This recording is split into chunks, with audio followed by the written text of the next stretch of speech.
Now, there's another guy here in town that launched his YouTube channel this year. And even though mine's been going for over 10 years, he left me in the dust. He's got all the views, all the subscribers, all the likes, all the comments, all the interaction. And you know what? He just posted a video about comic book advice. And since I've been collecting comic books longer than this guy's been alive, and I'm trying to crack the code of how he's won over YouTube, I'm going to give you a little advice myself because my advice contradicts his. Now, he said when you go to collect a run of comics, go after the most expensive ones first. Buy those. I guess I'm assuming buy them now before the price goes up. That's assuming the price of all comics goes up, which of course it doesn't. And then you can fill in the rest of your run with the cheaper ones after the fact. Well, to me, that sounds crazy because 10 months ago I was at a convention flipping through the boxes and I found a comic book that happened to be older than any in my collection. It was a comic that I'd never heard of, didn't know existed, and I had a cool personal story that I could relate to it because that's what I do here on YouTube. Anyone can show you a comic. Anyone can flip it open or tell you about it or tell you the price. You can look those up yourself, but who can tell you a personal story that relates to that comic in an entertaining fashion? Well, anyone can, but very few do. But that's what I do. So in this case, I got it. It was a Buster Brown comic. It cost me $4, and I made a video, very quick video. That's what I do here, 5-minute videos. And I told you a very funny, humorous, interesting story about Buster Brown shoes. And I showed it with that comic. Now, I would have never bought that comic if it cost me more than $4, but I did. And over these last 10 months, I have been able to find more issues of the Buster Brown comic series for very cheap. A couple dollars here, a couple dollars there. And they got cool looking covers, cool stories inside. And so I've just been collecting them. And before you know it, I've got issues 1 through 25. Now, it is a 43 comic book series that lasted from 1944 to 1956. And now I got the first 25. But you know what? There was one issue that eluded me. And I'm going to show you. So here's issue 25. Pretty cool cover, right? Tiger. I like tigers. Issue 24. Issue 23. Issue 22. Issue 21. Issue 20. 19. 18. 17. 16. 15. 14. 13. 12. 11. 10. 9. 8. 7. 6. 5. 3.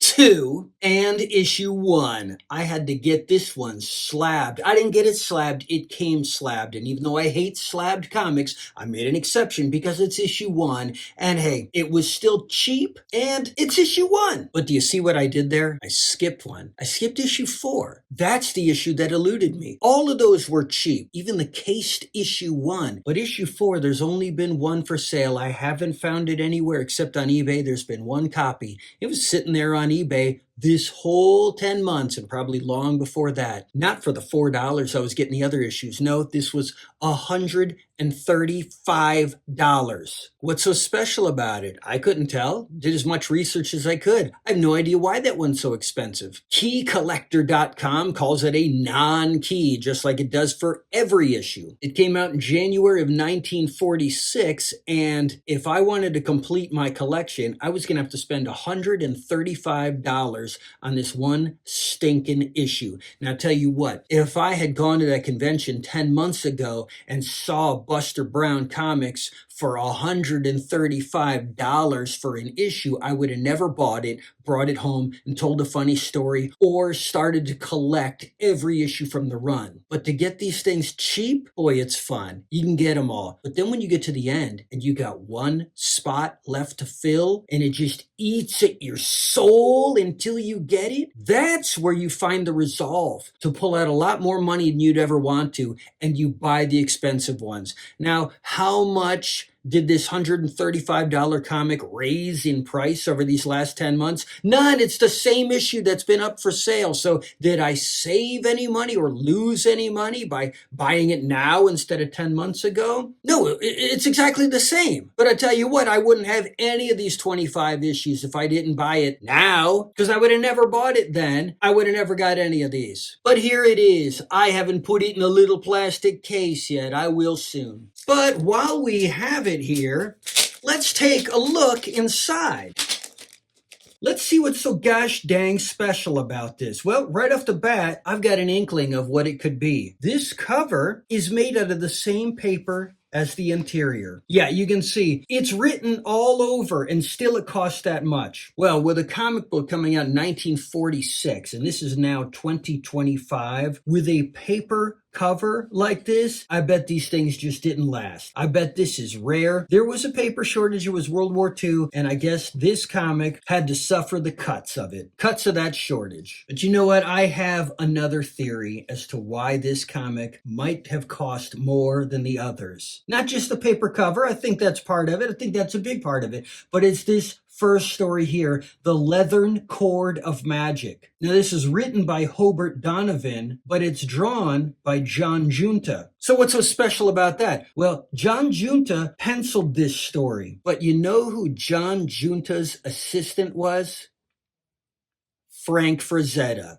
16 months earlier, Frank Frazetta was hired to ink John Junta's penciled artwork in Tally Ho issue 1. Frank Frazetta's first published artwork when he was 16 years old. Now, this comic came out 14 months later while he was still 17 years old. He would turn 18 the following month. And Frank Frazetta inked this story here. Maybe that, coupled with the paper cover, is the reason why this is so expensive. But I want to thank you, Andy Smith III, for ruining my issue. So let's just look at the artwork. Now, this, of course, would have been penciled by John Junta, only inked by Frank Frazetta. So you're not going to get full-on Frazetta art. But here's something interesting. John Junta only lived till 50 years old when he died of a heart attack and penniless. The life of an artist. And there we go. We're into the next story. We leave the Frazetta greatness behind and the return of Andy Smith III. Let's hang him. And just throw water on him. He'll melt. And there we go. We've come to the end of that comic. So take my advice. Take the other guys. Whatever. I know why he's more successful than me. He's nicer. He's a nice guy. I'm a jerk. Well, I'll catch you around next time. See ya.